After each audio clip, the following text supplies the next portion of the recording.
Pada suatu hari, terjadi sebuah fenomena alam luar biasa. Di bulan Desember tahun 2050, bumi terdampak ledakan supernova yang berjarak 500.000 tahun cahaya, memicu badai es di seluruh dunia. Suhu di kota-kota mencapai minus 70 derajat Celcius, dan badai salju berlangsung lebih dari sebulan, menyelimuti seluruh dunia dengan lapisan es tebal. Bencana ini menyebabkan kepunahan massal banyak makhluk hidup, termasuk umat manusia. Zhang Yi, seorang pengelola gudang di fasilitas penyimpanan supermarket terbesar di kota, berhasil bertahan hidup lebih dari sebulan di apartemennya setelah mengumpulkan sedikit persediaan makanan dan kebutuhan lain. Namun, seorang wanita yang sudah lama ia sukai, Fang Yuqing, mendatanginya dan membujuk Zhang Yi untuk membuka pintu apartemennya. Zhang Yi tak percaya. Fang Yuqing membawa sekelompok pria yang juga merupakan tetangganya. Mereka merampas seluruh persediaan makanan dan bahkan memutilasi tubuhnya untuk dijadikan stok bahan makanan. Di tengah rasa sakit yang luar biasa dan mendekati ajalnya, Zhang Yi bersumpah dia akan membalas dendam atas pengkhianatan dan rasa sakit yang ia alami. Entah apa yang terjadi, Zhang Yi terbangun kembali di apartemennya. Dia seakan diberi kesempatan kedua untuk hidup. Setelah melihat tanggal di ponselnya, dia sadar dia telah hidup kembali 3 bulan sebelum bencana terjadi. Kali ini, dia bertekad untuk tidak lagi menjadi korban dan merencanakan balas dendam. Sebuah sinar terang melintas di matanya, membuat Zhang Yi juga menyadari selain dia hidup kembali, kini dia juga memiliki kemampuan untuk menyimpan barang dalam dimensi lain dengan kapasitas tak terbatas, seperti inventory dalam game. Memanfaatkan kekuatan ini, Zhang Yi berencana mengumpulkan persediaan makanan dan alat kebutuhan lain untuk bertahan hidup. Mencoba menikmati hidupnya sebelum bencana, Zhang Yi menikmati makanan mewah dan membayarnya dengan kartu kredit, tanpa khawatir harus melunasinya. Ketika berjalan keluar dari restoran, Zhang Yi tak sengaja bertemu dengan Fang Yuqing bersama temannya, wanita licik yang menipunya di kehidupan sebelumnya, bahkan mengambil tangannya untuk persediaan makanan.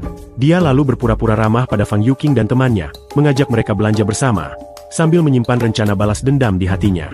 Setibanya di apartemen, Zhang Yi memasukkan semua belanjaannya ke dalam dimensi penyimpanan, sambil berpikir, masih banyak yang harus dia persiapkan sebelum bencana datang. Dia juga berharap bisa mendapatkan senjata untuk bisa melindungi diri saat waktunya tiba.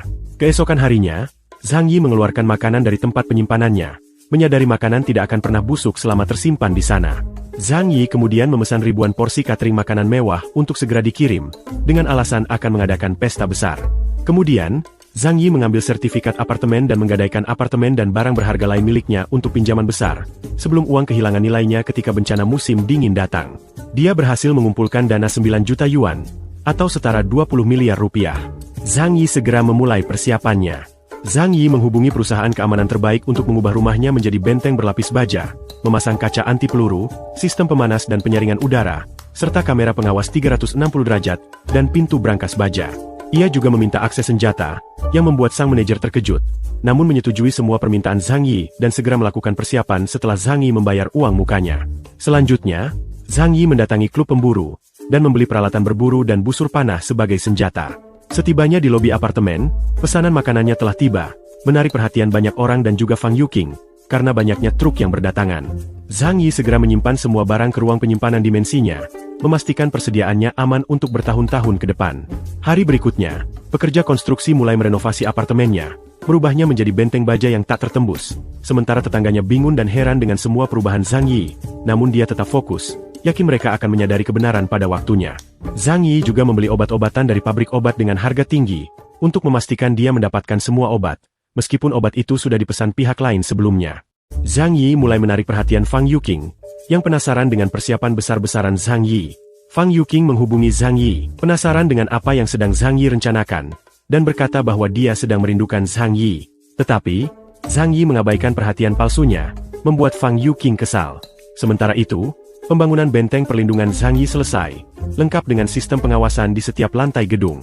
Zhang Yi puas dengan hasilnya, dia tahu dia tidak perlu melunasi tagihan, karena dunia akan segera mengalami kekacauan. Pengiriman terakhir berupa air minum tiba, diantar oleh Paman Yu, salah satu tetangga yang baik padanya di kehidupan sebelumnya. Zhang Yi memperingatkan Paman Yu tentang cuaca ekstrim yang akan datang, dan Paman Yu, meskipun ragu, juga berencana menimbun persediaan. Zhang Yi menghabiskan hari-harinya melanjutkan persiapannya, dengan membeli lebih banyak barang dan berlatih memanah. 3 hari sebelum bencana musim dingin, cuaca mulai memburuk. Saat bekerja, Zhang Yi memasukkan obat pada minuman dan menyajikan minuman itu kepada rekan-rekannya. Tak lama kemudian, mereka semua tertidur pulas, tepat sesuai rencananya. Zhang Yi mematikan kamera pengawas dan dengan cepat memindahkan seluruh persediaan gudang ke ruang penyimpanannya, termasuk bahan bakar, makanan, dan peralatan penting lainnya. Perhatiannya tertuju pada peralatan ketahanan dingin yang baru saja tiba, yang dirancang untuk bertahan pada suhu ekstrim, lalu ia menyimpannya. Untuk menyempurnakan alibinya, Zhang Yi juga meminum obat tidur khusus dan ikut berbaring bersama rekan-rekannya. 2 jam kemudian, Zhang Yi dibangunkan rekannya yang panik. Mereka berkata semua barang di gudang telah hilang. Zhang Yi berpura-pura terkejut mendengarnya, dan tidak mengerti bagaimana stok barang untuk satu kota hilang begitu saja dalam waktu yang sangat cepat. Atasannya mengontak Zhang Yi, dan segera menuduhnya sebagai dalang pencurian, tetapi Zhang Yi menyangkalnya, berkata bahwa dia tidak memiliki kemampuan untuk melakukan itu semua. Semua staf kemudian dibawa ke kantor polisi dan diinterogasi, tetapi tidak ada petunjuk yang didapat. Polisi memperingatkan mereka untuk tidak meninggalkan kota selama kasus diselidiki. Zhang Yi berkata dalam hati, jangankan meninggalkan kota, dia bahkan tidak akan keluar dari apartemennya. Insiden hilangnya persediaan dalam jumlah yang besar itu menjadi berita utama di media. Semua kebingungan, bagaimana persediaan sembako dan logistik untuk satu kota hilang tanpa jejak dalam waktu hanya 3 jam. Di hari yang sama, salju mulai turun. Zhang Yi menyadari, turunnya salju ini menandakan bencana musim dingin beku akan segera dimulai. Dia pun bergegas pulang ke apartemennya. 3 hari kemudian, bencana musim dingin beku itu datang tanpa disadari semua umat manusia. Gelombang kejut dari ledakan supernova membawa malapetaka ke seluruh bumi, mengakibatkan penurunan suhu secara drastis sepanjang malam. Melihat salju yang turun dari dalam apartemennya, Zhang Yi tahu bahwa kali ini, alur ceritanya akan berbeda. Saat salju tebal mulai menutupi kota, para penghuni apartemen mulai merasa gelisah. Zhang Yi yang mengamati situasi tersebut, tahu betul bahwa bagi banyak orang, ini mungkin akan menjadi kesempatan terakhir mereka melihat salju. Zhang Yi tahu badai salju ini akan berlangsung lama, dan banyak yang tidak akan selamat. Di hari kedua, tumpukan salju telah mencapai ketinggian di atas 1 meter, dan menghalangi pintu masuk pemukiman apartemen sehingga mereka kesulitan keluar. Cuaca dingin ekstrim membuat para penghuni apartemen kedinginan, meski sudah menyalakan penghangat ruangan. Berbeda dengan Zhang Yi, yang tidur di apartemennya yang hangat.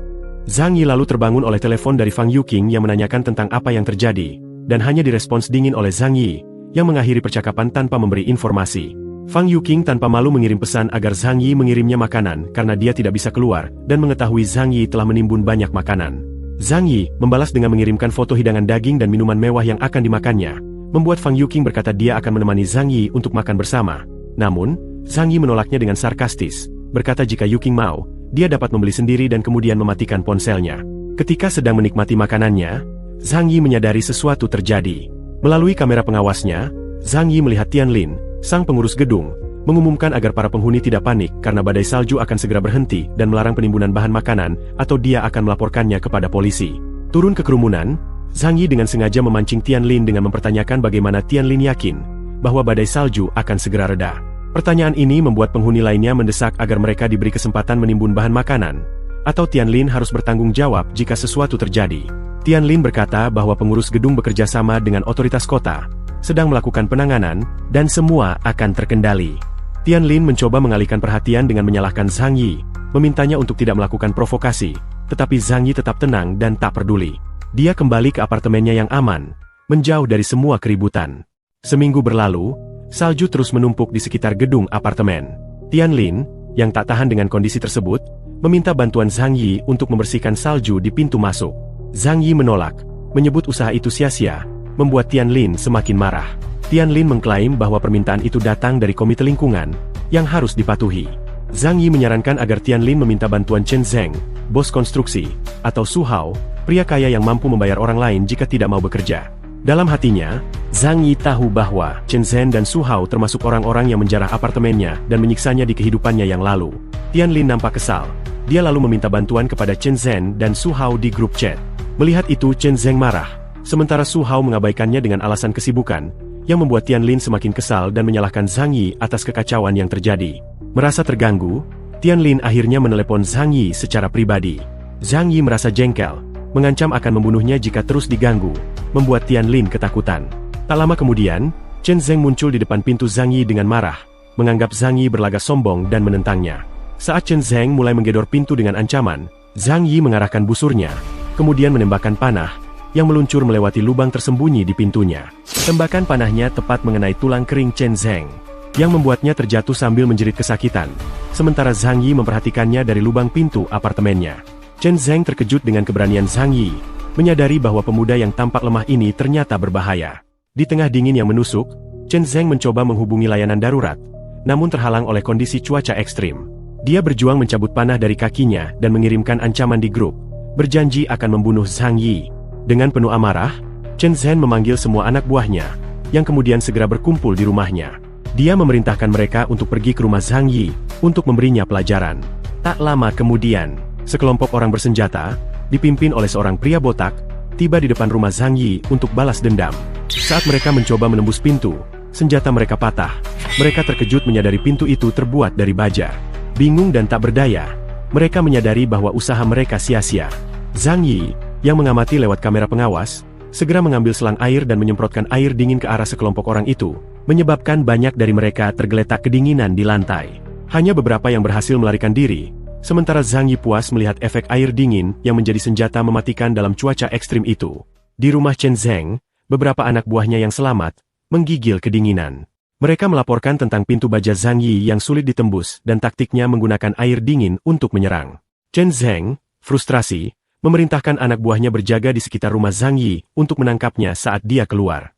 Sementara itu, Paman Yu tampak memimpin sekelompok orang untuk membersihkan salju di pintu masuk gedung untuk mencari jalan menuju supermarket. Tak lama kemudian, mereka menyerah karena pekerjaan itu terlalu berat.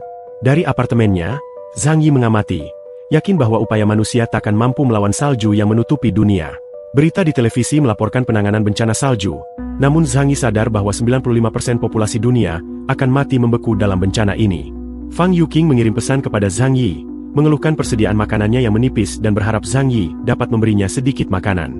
Zhang Yi membalas dengan mengirimkan foto lobster yang akan dimakannya, membuat Fang Yuqing merasa jengkel dan kecewa.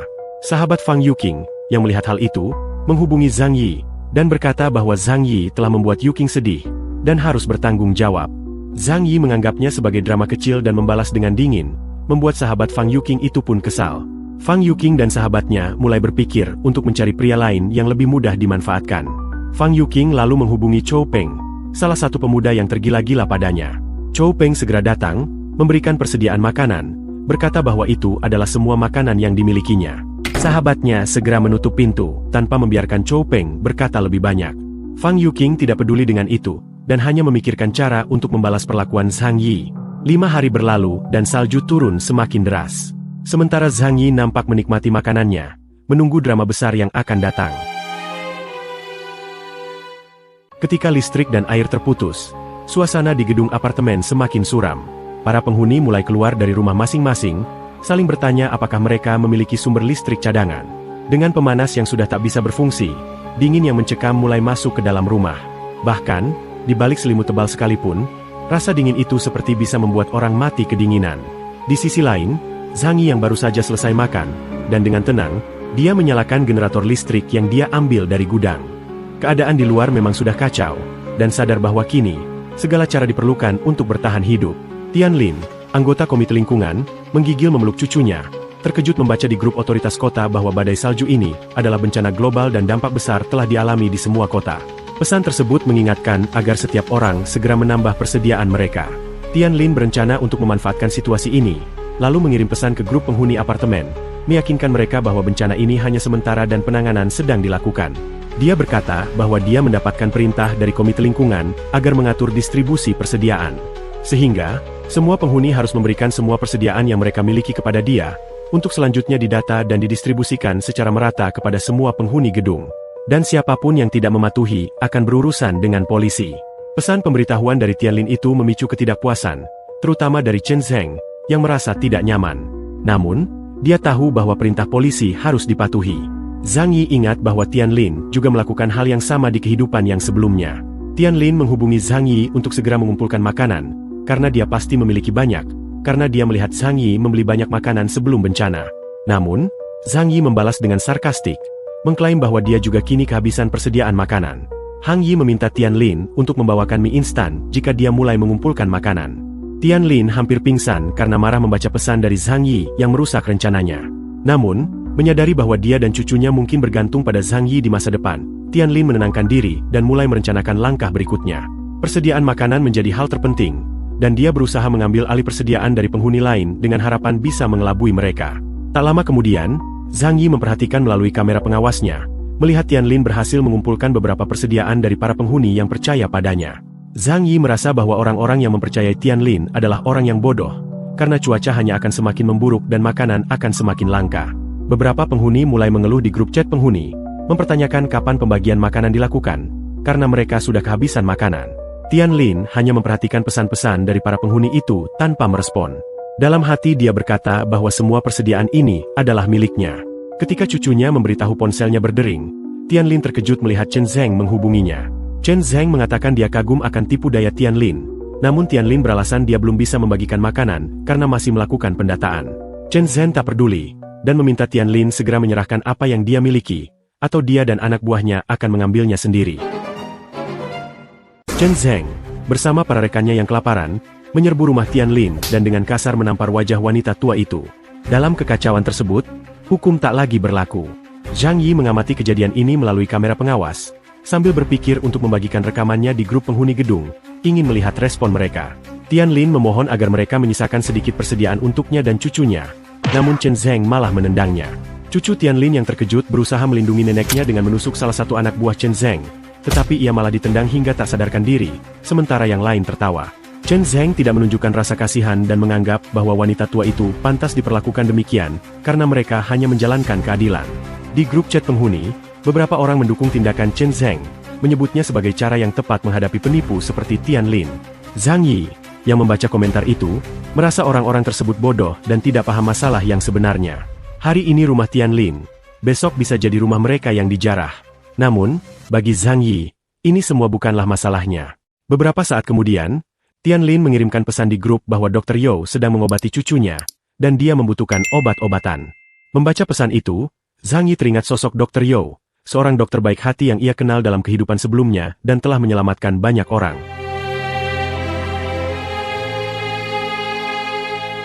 Tianlin terus meminta bantuan obat-obatan di grup chat penghuni gedung. Permintaannya hanya mendapat sindiran dari penghuni lain, yang tidak mempercayai atau memberikan bantuan. Zhang Yi yang menyaksikan kejadian ini hanya berpikir bahwa ini adalah karma. Badai salju telah berlangsung lebih dari seminggu, mengganggu hampir semua aktivitas dan menutup lantai bawah dengan salju tebal. Meskipun cucu Tianlin berhasil diselamatkan, ia tidak akan bertahan lama dengan kondisi ini. Berita tentang badai salju global yang terjadi sekali dalam 100.000 tahun telah tersebar ke seluruh dunia, dengan suhu di beberapa kota utara turun, hingga lebih dari 100 derajat di bawah nol. Banyak orang yang berusaha mengungsi ke selatan, namun banyak pula yang mati beku dalam perjalanan. Tianlin kembali meminta bantuan di grup penghuni, mengungkapkan bahwa cucunya sudah 2 hari kelaparan dan menawarkan harga tinggi untuk membeli makanan. Beberapa penghuni mulai menjual mie instan dengan harga tinggi, serta makanan lainnya dengan harga yang tak wajar. Zhang Yi yang mengamati situasi itu merasa geli, melihat mereka tidak menyadari ancaman bencana yang lebih besar. Beberapa waktu kemudian, Sun Hao, seorang pria kaya, mulai memborong makanan dengan harga tinggi karena menyadari bahwa uang sudah tidak berarti lagi dalam kondisi seperti ini. Seorang ibu tunggal juga meminta bantuan, mengungkapkan bahwa putrinya hampir mati kelaparan. Zhang Yi mengenali wanita ini dari kehidupan sebelumnya, di mana ia dan putrinya bertahan hidup cukup lama. 10 hari setelah suhu beku melanda, Zhang Yi tetap nyaman di rumah.